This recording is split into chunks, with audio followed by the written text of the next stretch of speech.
皆さんこんにちは。持田あかりの生活へようこそ。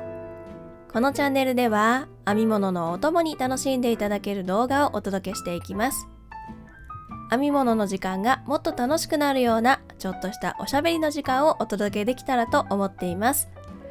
音だけを聞いても楽しめますので、ラジオ感覚で聞いていただけると嬉しいです。第2回目の今回は2つのトピックをお届けします。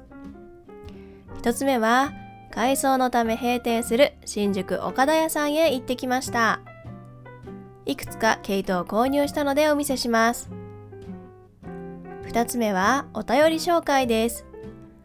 4つのお便りをご紹介してご質問にお答えしていきます。ぜひ最後までお楽しみください。それではスタート。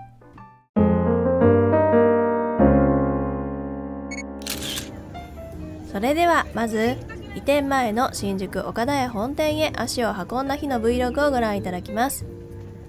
新宿岡田屋本店はその名の通り手芸店の岡田屋さんの本店で、新宿アルタの中に生地館、その近くに服飾館があります。毛糸など編み物用品は服飾館の方にあるので、アルタの生地館にはあまり行ったことがなかったのですが、せっかくなので足を運んでみました。アルタの4階と5階が岡田屋です。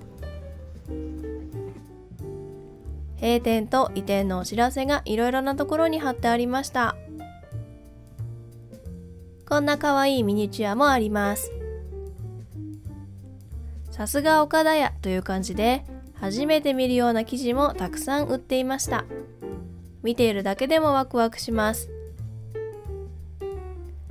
この日は閉店まであと2日の平日だったのですが、売り場はお客さんであふれていました。アルタ自体が閉館してしまうということで、動画を撮影している方もたくさんいらっしゃいました。アルタには友達と買い物に来たりしたことも多かったので、やっぱりちょっと寂しいですね。一つの時代が終わったなという感じです。さて次はお目当ての服飾館です。地下1階から6階まであって A フロアと B フロアに分かれています。編み物用品は5階の B フロアです。エレベーターを待つのが面倒なので、私はいつも階段です。なので売り場に着く頃には息が上がってしまっています。フロアはこんな感じ。いつ行ってもたくさんのお客さんがいらっしゃいます。本当にたくさんの種類の毛糸が並んでますし、編んだサンプルもたくさんあるのでイメージが湧きやすいです。今回は本に載っている作品を編むための毛糸と、新しい作品のための毛糸を選んでいきます。ある程度ネットで当たりをつけてはきたのですが、やはり実物を見てみないとわからないので、こうやっていろいろな種類の毛糸があるのは本当にありがたいです。特に毛糸の色味は実物を見てみないと雰囲気がわかりませんので、お店に来てみてから色を考えることもよくあります。そんな感じで毛糸を選んでいきます。今回購入した毛糸はこちらです。何を編むかはお楽しみに。新宿岡田屋本店さんは3月17日に移転してグランドオープンとのことです。新しいお店もどんな感じになるのかとっても楽しみですね。ではここからはいただいたお便りを紹介して、それにお答えしていきたいと思います。最初のお便りはこちらです。ラジオネームミルクさんからのお便りです。私は編み物を始めて1ヶ月の初心者のアラフォーです。1、あかりさんはいつから編み物をされているのですか？ 2、編み図はどうしてもちんぷんかんぷんで、あかりさんの動画も見て編めるようになりました。でもやはり編み図も勉強した方がいいですか？またどのように勉強されましたか？ミルクさん、お便りありがとうございます。ご質問にお答えしていきますね。1、あかりさんはいつから編み物をされているのですか？はい、私は小学生の時に母から編み物セットをもらって初めて編み物をしました。もともと工作とか手芸が好きで、友達の間でリリアンとかも流行っていたので、自然な流れで編み物にも興味が湧いてきたという感じですね。もしかするとリリアンを知らない方もいらっしゃるかもしれないので、イラストを出しておこうと思っていますが、リリアンというのは筒にフックが6本ぐらいついていて、そこに紐を引っ掛けてピンのようなもので紐を編んでいくおもちゃです。駄菓子屋さんとかでよく売っていた記憶がありますが、今もダイソーやクローバーから発売されているようです。編み物のアイコードと同じものみたいですね。そんな感じで自然と編み物にも興味が湧いてきました。てっきり私は母に編み物を教わって編み物を始めたと思っていたのですが、先日帰省した時に母と話していて、なんと母は編み物ができないという事実が発覚しました。というわけで編み物道具をもらっただけで編み方は教本を見て覚えたようです。最初に編んだのは余った毛糸をつなげたガーター編みのマフラーだったと思います。中学生の頃は自分で編んだマフラーをつけて学校に行っていた記憶があります。この頃は棒針編みばかりやっていて、途中で編みぐるみを編みたくてかぎ針編みにも挑戦した記憶があるのですが、あまりかぎ針編みをやっていたことは覚えていない感じです。高校生ぐらいになると今度は他のものにはまってしまって編み物からは離れていました。そして月日が過ぎて大人になって結婚して子供が生まれて、子供が小学生になった頃に少し余裕ができてきたので、その時編み物を再開しました。100円ショップで買い物をしている時にふと可愛い毛糸がたくさん売ってるじゃんということに気がついて、また編み物をしてみようかなという気持ちになりました。それで YouTube の動画を見たり本を見たりしてまた勉強し直したという感じです。この時にかぎ針編みもやってみようと思って YouTube で編み方を覚えました。子供もまだ小さかったので編んだものを身につけてくれたりしたので、子供の帽子なんかをよく編みました。ちょっと話はそれるんですが、私が YouTube 動画で100円ショップの毛糸を使っている理由は、この頃思っていたことにルーツがあります。中学生の頃なんかは少ないお小遣いを握りしめて、よく手芸店へ通って毛糸を買っていたのですが、この頃は子供のものを編むために編み物をしているとはいえ、自分の趣味のためにお金を使うのにすごく罪悪感があったんですよね。いい毛糸を買うよりも子供の学費のために貯めておいた方がいいんじゃないかなとか、毛糸を買うより子供の洋服を1枚でも多く買ってあげた方が子供のためになるんじゃないかなとか考えてしまって、なかなか手芸店で毛糸を買うことができなかったんです。そこで100円ショップの毛糸ならリーズナブルで罪悪感なく購入できると思ったのですが、100円ショップで可愛い毛糸を見つけても、その毛糸で編めるパターン、編み図がなかなか見つからなかったんです。その頃は本に載っている編み図を自分でアレンジして編むほどの力がなかったので、結局本当に編みたいものは編めないみたいなことが多くありました。そういう思い出があるので、できるだけ多くの人に編み物を気軽に楽しんでもらえるように、できるだけ100円ショップの毛糸を使った動画を作ろうという気持ちになったんです。最近は手芸店も減ってきてしまって、なかなか毛糸を買いに行けないという人も多いと思うので、そういった面でも役に立てればいいなと思っています。ただ最近はせっかく編み物ブームになっているので、100円ショップ以外にもいろいろな可愛い毛糸があるということを皆さんにも知ってもらいたいので、100円ショップだけに縛らず活動していこうとは思っています。すっかり話がそれてしまいましたが、2つ目の質問にもお答えしていきたいと思います。2つ目のご質問は、編み図を勉強した方がいいですか？またどのように勉強されましたか？という質問でした。まず私の動画を見て編み物ができるようになったということで本当に嬉しいです。こういうお言葉をいただくのが本当に嬉しいです。ありがとうございます。そして編み図についてなんですが、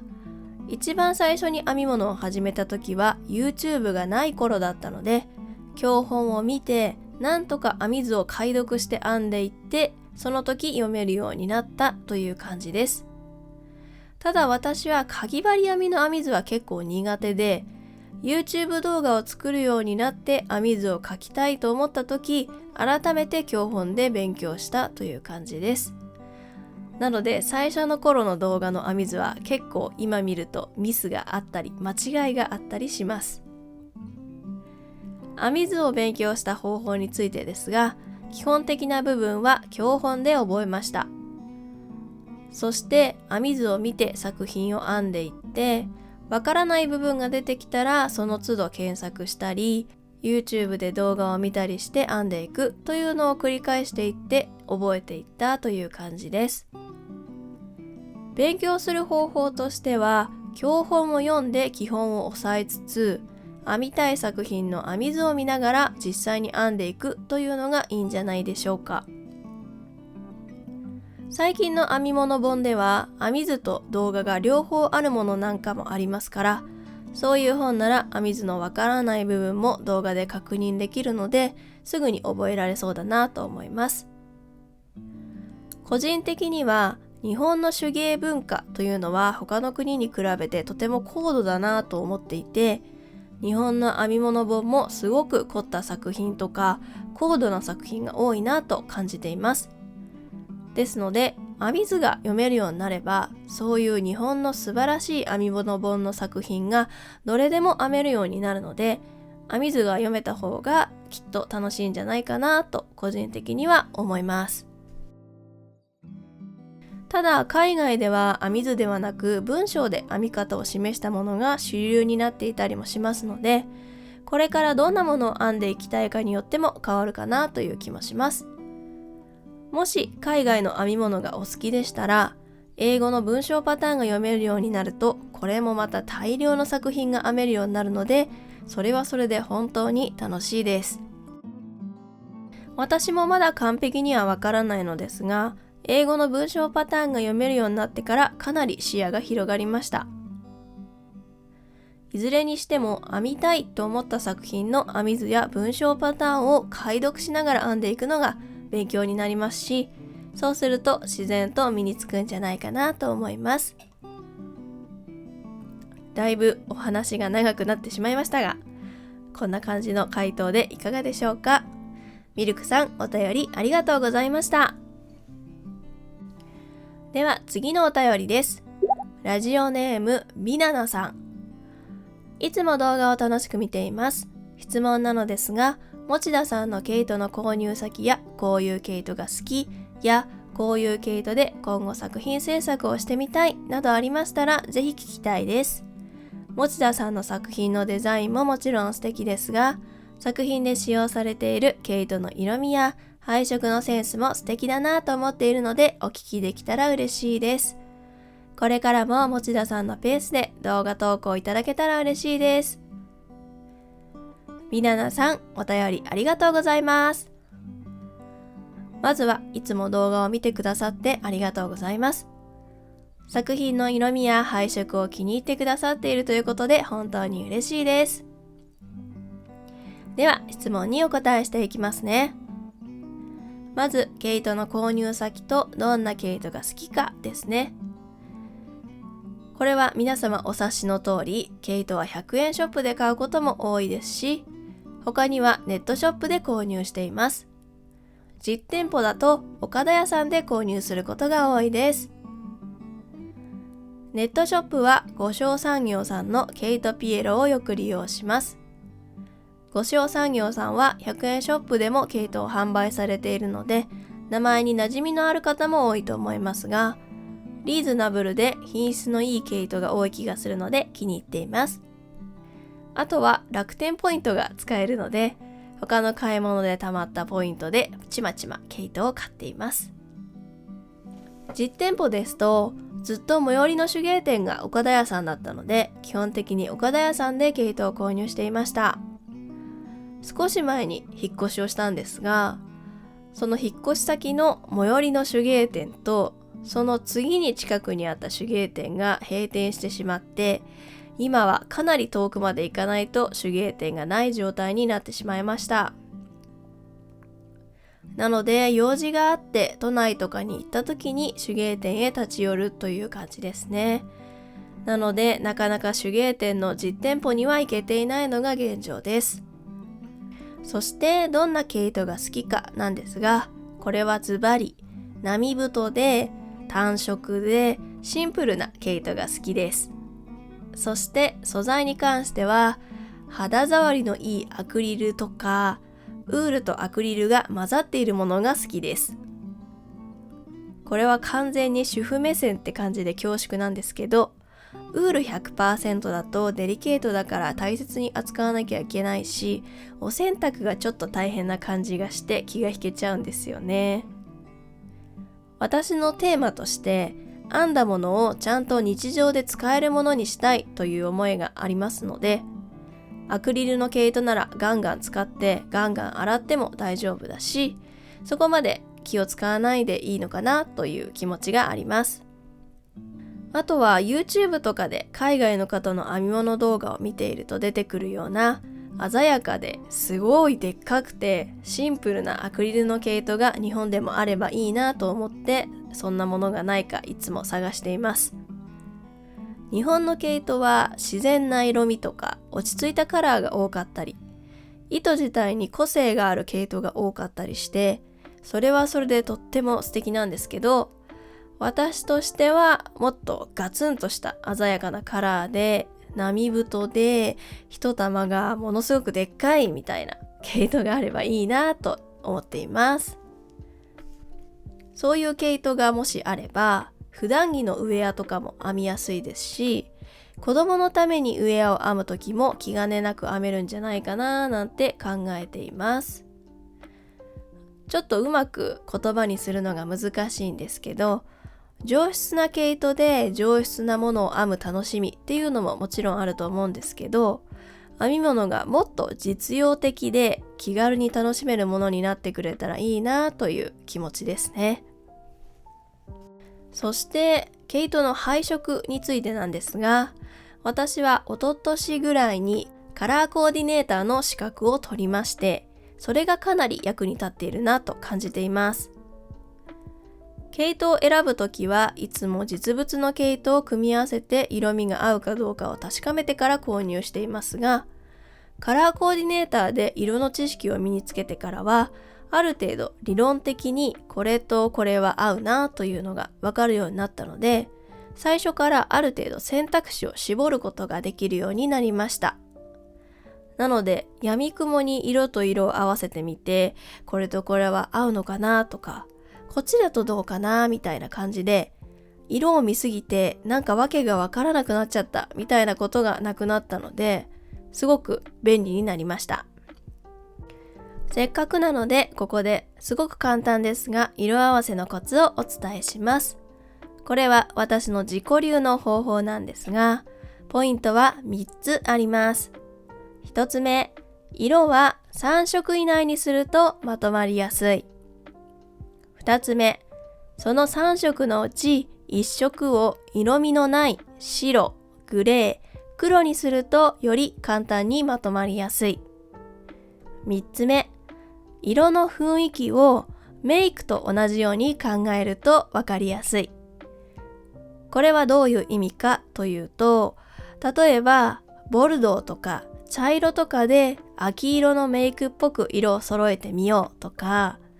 夏のメイクっぽく爽やかな青とキラキラの毛糸を合わせてみようみたいな感じで、メイクの色味を考えるときと同じような感じで色を見てみるという方法です。色も濃い、薄いとか鮮やかとかいろいろあるんですけれども、メイクをするときだったらどういう風に合わせるかなっていう風に考えていくと、なんとなく雰囲気をつかみやすいんじゃないかなと思います。本当に簡単なポイントですけれども、少しでもお役に立てたら嬉しいです。ビナナさん、お便りありがとうございました。それでは次のお便りです。ラジオネームロンニバルさんからのお便りです。編み物を始めたばかりの頃、持田あかりさんの YouTube を見て、私もいつかこんな可愛い作品が作りたいなと目標にさせていただいていました。質問ですが、かぎ針の持ち方は上からと下からかぎ針によって変えていますか？上からの持ち方を練習してからエティモレットを買った方がいいか悩んでいます。ロンニバルさん、お便りありがとうございます。私を目標にしてくださっていたなんて大変光栄です。ありがとうございます。私も全然まだまだ未熟者なんですけど、こうやって編み物を始めた人の助けになれていると分かってとっても嬉しいです。さて、ご質問にお答えしていきます。かぎ針の持ち方について悩んでいらっしゃるとのこと。かぎ針の持ち方で代表的なものはペン持ちとナイフ持ちの2種類ですね。私はナイフ持ちをしています。お便りにも書いていただいている通り、かぎ針を上から持つような感じになります。それに対して日本の教本で書いてあることが多いのがペン持ちです。これはその名の通り、鉛筆を持つみたいにかぎ針を持つ方法ですね。まず、かぎ針の持ち方に関しては、どちらが正しいというのはありません。自分が持ちやすい持ち方で編んでいけば OK です。エティモレットを使ってみたいとのことなんですが、ペン持ちでエティモレットを使っていらっしゃる方もたくさんいらっしゃいますので、どんな持ち方でも使いやすい、大丈夫だと思います。ちなみになぜ私がナイフ持ちをしているかというと、理由は2つあります。まず1つ目は、最初に棒針編みから覚えたので、棒針と同じ持ち方になるナイフ持ちが編みやすかったという理由です。棒針編みの時に右手で針を持っているのと同じ形でかぎ針を持つと自然とナイフ持ちになります。なのでナイフ持ちの方がやりやすくてナイフ持ちになりました。おそらくかぎ針から始めた方にとってはペンと同じように持つペン持ちの方がやりやすいので、教本もペン持ちが多いんじゃないかなと個人的には思っています。そしてもう一つの理由は、右手が腱鞘炎になったことがあって、右手の負担を減らすためにナイフ持ちにしているという点です。実は数年前に右手がひどい腱鞘炎になってしまったことがあって、それ以来手首を使いすぎるとすぐ右手が痛くなってしまうようになりました。以前ペン持ちとナイフ持ちでどちらの方が負担が少ないか試してみたことがあるんですが、ペン持ちは手首をぐるっと回して編むことになるので、ナイフ持ちの方が手首の部分をあまり動かさず腕全体で編むことができるので、私にとってはナイフ持ちの方が負担が少なくて楽に編めることが分かりました。なので私はナイフ持ちで編んでいます。最初に申し上げました通り、どちらがいいとか、どちらがうまく編めるとか、どっちが正しいということはありませんので、自分がやりやすい方で編んでいけば OK です。そしてエティモレットはとってもおすすめなので、どんな持ち方でもきっとフィットすると思います。ロンニバルさん、お便りありがとうございました。さあ次が最後のお便りです。ラジオネームパンダンスさんからのお便りです。編み物ブームで100均から毛糸が消えたと話題になっていますが、毛糸不足で悩まれることはありますか？パンダンスさん、お便りありがとうございます。100均から毛糸が消えたというのは本当によく話題になっていて、SNS などでも毛糸がない空っぽの棚の写真を何回見たかわからないです。私自身もよく行く100円ショップを巡回していても毛糸がほとんどないということがすごく多くて、編み物ブームが来ているんだなというのを肌で実感しています。ただ100円ショップの毛糸はシーズンの切り替わりごとに廃盤になって、その後次のシーズンの毛糸が新商品として登場するような形になるので、冬から春になるときや夏から秋になるときはいつも毛糸の在庫は少なめになることが多いと思います。とは言ってもこんなに在庫がないことは初めてなので、私もとってもびっくりしています。そして毛糸不足で悩まれることはありますかということなんですが、これはもう本当にすごくあります。私は動画を作るために100円ショップの毛糸をよく使っていますが、基本的に買いだめはしないというふうに決めているので、作品に使いたい毛糸があってもなかなか手に入らず、すごく困りました。ちなみになんで買いだめをしないんですかというと、毛糸自体が可愛いと思ってたくさん買っておいても、結局その毛糸で何を編んだらいいかわからなかったり、編みたい作品に対して毛糸の量が合わなかったりということがよくあって、せっかく買ったのに毛糸を活用できず眠らせてしまうということが本当に多かったためです。なので最近は先に編みたいものを決めておいて、それに合う毛糸が見つかったら買うというふうに心に決めています。なので常に編みたい作品をメモにいっぱいバーって書いておいて、お店に行って見つかった毛糸で編めそうなものがあればその毛糸を買うというふうにしています。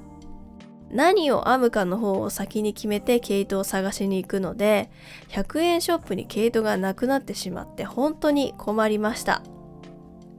でもこれも編み物が流行っていて、いろんな人が編み物を楽しんでいるということなので嬉しいなという気持ちももちろんあります。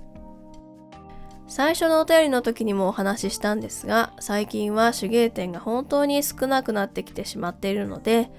このブームを機にまたたくさんの手芸店や毛糸屋さんができてくれると嬉しいなと思っています。パンダースさん、お便りありがとうございました。お便りは以上です。お便りをくださった皆さんありがとうございました。このサブチャンネルでは皆さんからのお便りを大募集しています。持田あかりへの質問や編み物に関するエピソードなど何でも OK です。概要欄にお便り募集フォームがありますので、ぜひお気軽にお送りください。皆様のお便りをお待ちしております。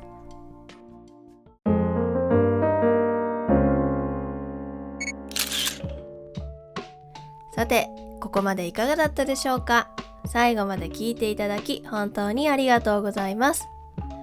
次回も編み物のお供に楽しんでもらえるような内容をお届けしたいと思っています。お便りや感想お待ちしております。それではまた次回お会いいたしましょう。またねー。